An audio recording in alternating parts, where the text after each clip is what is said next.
Hello दोस्तों, study root में आपका स्वागत है। आज हम डिस्कस करेंगे प्रॉब्लम सॉल्विंग टेक्निक्स के बारे में।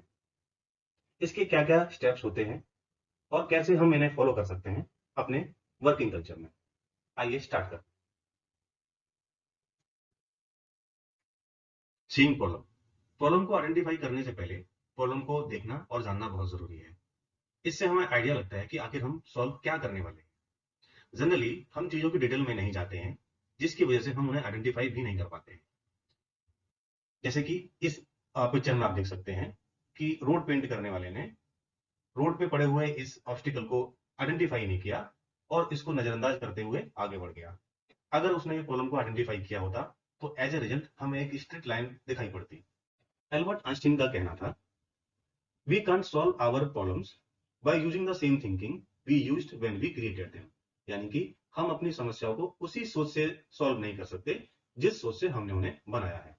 In any moment of decision the best thing you can do is the right thing, the next best thing is the wrong thing and the worst thing is you can do is nothing. यानी कि सबसे अच्छी चीज है कि आप सही चीज करें, उससे अगली अच्छी चीज है कि आप गलत चीज करें जिससे आपको आइडिया लगेगा और एक्सपीरियंस मिलेगा। सबसे खराब चीज है कि आप कुछ ना करें। आइए अब कुछ एक ऐसे एटीट्यूड्स को देखते हैं जो कि क्रिएटिव आइडियाज को किल करते हैं। जैसे कि दैट्स नॉट आवर प्रॉब्लम, ये हमारी समस्या नहीं है।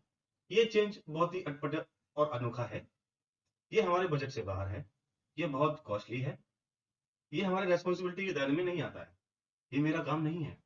टॉप मैनेजमेंट कभी इसके लिए अलाउ नहीं करेगा। हमने ये पहले कभी नहीं किया। वी डोंट हैव, हमारे पास समय नहीं है। क्या हमारे कॉम्पिटिटर ये कर रहे हैं? डोंट बी रेडिकुलस, पागल मत बनो। आपने भी कभी ना कभी अनुभव किया होगा, जब भी आपने आपके दिमाग में कोई क्रिएटिव आइडियाज आए होंगे और आपने अपने किसी से शेयर करने की कोशिश की होगी, तो आपको भी इनमें से कुछ ना कुछ सुनने को मिला होगा। आइए अब जानते हैं आखिर प्रॉब्लम कहते कैसे हैं और इसकी डेफिनेशन क्या होती है। Problem is the difference between current situation and the desire situation. मान लीजिए ये एक डिजायर सिचुएशन है, अभी ये करंट सिचुएशन है। इन दोनों का अंतर ही प्रॉब्लम कहलाएगा। अभी इसको एक पिक्चर से समझते हैं। एक रोड है जो कि एक डिजायर सिचुएशन है तब जब इसमें कोई भी ऑब्स्टिकल नहीं होगा, कोई भी खड्डे नहीं होंगे जिससे कि जो व्हीकल है आराम से आ और जा सके। बट अभी हम पिक्चर में देख रहे हैं कि एक पेड़ कटा हुआ इसके बीच में रास्ते में आ रहा है, जो कि एक डिजायर सिचुएशन बिल्कुल भी नहीं है। तो यही हमारी प्रॉब्लम होती है। आइए अब हम बढ़ते हैं 7 स्टेप्स ऑफ प्रॉब्लम सॉल्विंग की तरफ। ये हमारे 7 स्टेप्स हैं जो कि किसी भी प्रॉब्लम को सॉल्व करने में हमारी हेल्प कर सकते हैं। जैसे आइडेंटिफाई द प्रॉब्लम, यानी कि प्रॉब्लम को सबसे पहले हमें आइडेंटिफाई करना है।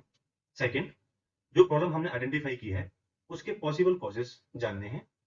थर्ड, जो पॉसिबल कॉजेस हमने शॉर्ट लिस्ट किए हैं उसका रूट कॉज एनालिसिस करना है। फोर्थ, जो रूट कॉज एनालिसिस हमने किया है उसके काउंटर मेजर लेने हैं, एक्शन प्लान बनाना है। फिफ्थ, जो हमने काउंटर मेजर लिए हैं उसका रिजल्ट चेक करना है, उसकी इफेक्टिवनेस चेक करना है। सिक्स, उसका स्टैंडर्डाइजेशन करना है। सेवंथ और लास्ट में उसका कंक्लूजन लेना है हमें और हॉरिजॉन्टल डिप्लॉयमेंट करना है। 7 स्टेप्स को हम डिटेल में जानेंगे। उससे पहले हम एक एग्जांपल ले लेते हैं, blind man and an elephant का। हमने बचपन में एक कहानी सुनी थी जिसमें कुछ अंधे थे जिन्होंने कभी हाथी को देखा या महसूस नहीं किया था। उनको मौका मिला और बताया गया कि आपको हाथी को छूना है और उसको आइडेंटिफाई करना है, उसका आकार बताना है। पहले अंधे ने उसकी पूंछ को छुआ और बोला कि हाथी एक रस्सी की तरह है। दूसरे ने हाथी के पेट को छुआ और बोला हाथी एक बड़ी दीवार की तरह है। तीसरे ने उसके पैर को छुआ और बोला कि हाथी एक पेड़ की तनी की तरह है। चौथे ने उसकी सूंड को छुआ और बोला कि हाथी एक सांप की तरह है। यानी कि problems are often perceived differently by different different people.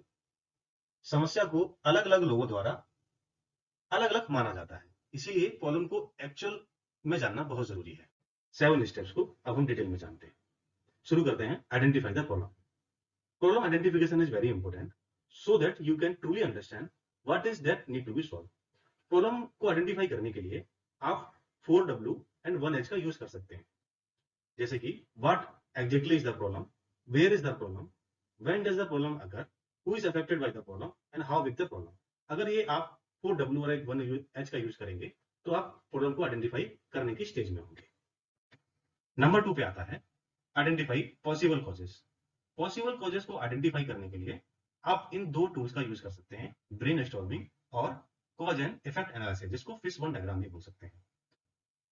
अगर आपको इनके बारे में डिटेल में जानना है तो आप कमेंट बॉक्स में बता सकते हैं, मैं इनके लिए एक डिटेल वीडियो भी बना दूंगा। नेक्स्ट की तरफ चलते हैं। नंबर 3 पे आता है आइडेंटिफाई रूट कॉजेस। इसके लिए हम बाई बाई एनालिसिस का यूज कर सकते हैं। बाई बाई एनालिसिस एक बहुत ही कॉमन प्रैक्टिस है जिसको वाइडली ऑर्गेनाइजेशन में यूज किया जाता है। कभी कभी हमें प्रॉब्लम 3 बाई में मिल जाती है, कभी कभी हमें 5 बाई, या फिर कभी कभी हमें उससे आगे भी जाना पड़ता है। आइए 5 बाई एनालिसिस को कैसे यूज करते हैं इसके लिए एक एग्जांपल ले लेते हैं। एक बार एक ऑफिस में फ्रीक्वेंटली प्रिंटर खराब होने की वजह से बॉस के पास मंथली रिपोर्ट लेट जाया करती थी। तो बॉस ने इसका एक्चुअल रूट को जानने के लिए इस बाई बाई एनालिसिस का यूज किया। आइए जानते हैं उन्हें क्या मिला। जब बॉस ने पूछा कि मंथली रिपोर्ट लेट क्यों आती है, तो पहले बाई में आंसर आया क्योंकि प्रिंटर खराब हो गया था। जब उसने पूछा कि प्रिंटर खराब क्यों हो गया था, तो दूसरे बाई में आंसर आया क्योंकि उसमें पेपर जाम हो गया था। बॉस ने फिर पूछा कि पेपर जाम क्यों हो गया था, तो आंसर आया क्योंकि किसी किसी ने उसमें गलत पेपर यूज कर दिया। बॉस ने फिर पूछा उसमें गलत पेपर यूज क्यों कर दिया, तो चौथे बाई में आंसर आया क्योंकि किसी को पता ही नहीं है कि राइट पेपर आखिर है क्या। बॉस ने फिर पूछा कि किसी को पता क्यों नहीं है कि राइट पेपर क्या है, तो फिफ्थ बाई में आंसर आया क्योंकि यहाँ पे कोई रिटर्न प्रोसीजर नहीं लिखा है, ना ही किसी को ट्रेनिंग है। तो fixing the printer is not the solution. अगर आप प्रिंटर ठीक भी करते रहेंगे तब भी मंथली रिपोर्ट कभी ना कभी बॉस के पास लेट ही जाएगी, जब तक कि आप इसके रूट कॉज को किल नहीं करेंगे, यानी कि आप लोगों को बताएंगे नहीं कि इसमें कौन सा पेपर सही है जिससे प्रिंटर जाम ना हो।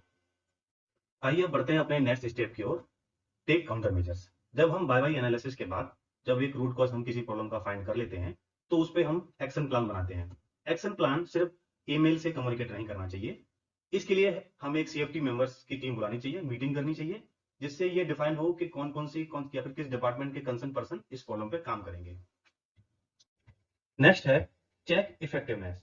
इस स्टेप में हमने जो काउंटर मेजर लिए थे, यानी कि जिस प्रॉब्लम पे हमने काम किया था, उसके रिजल्ट को हम एवेलुएट करते हैं। अगर रिजल्ट ठीक आते हैं तो इसे हम अपने डिपार्टमेंट या सीएफटी मेंबर्स के साथ भी शेयर कर सकते हैं। अब जब हमने प्रॉब्लम को सॉल्व कर दिया है, तो हम उसके स्टेप्स को यानी कि प्रोसीजर को स्टैंडर्डाइज कर सकते हैं। स्टैंडर्डाइज करने के लिए हम ये कुछ टूल्स का यूज कर सकते हैं, जैसे checklist, flow chart, standard work chart या फिर यूजर मैनुअल। स्टैंडर्डाइज करने के बाद हॉरिजॉन्टल डिप्लॉयमेंट करना बहुत इंपॉर्टेंट है, ताकि in future same mistake repeat ना हो। एट लास्ट अब एक मैसेज के साथ खत्म करना चाहूंगा। Road to excellence is never ending, continuous improvement is the journey, not a destination. Thank you.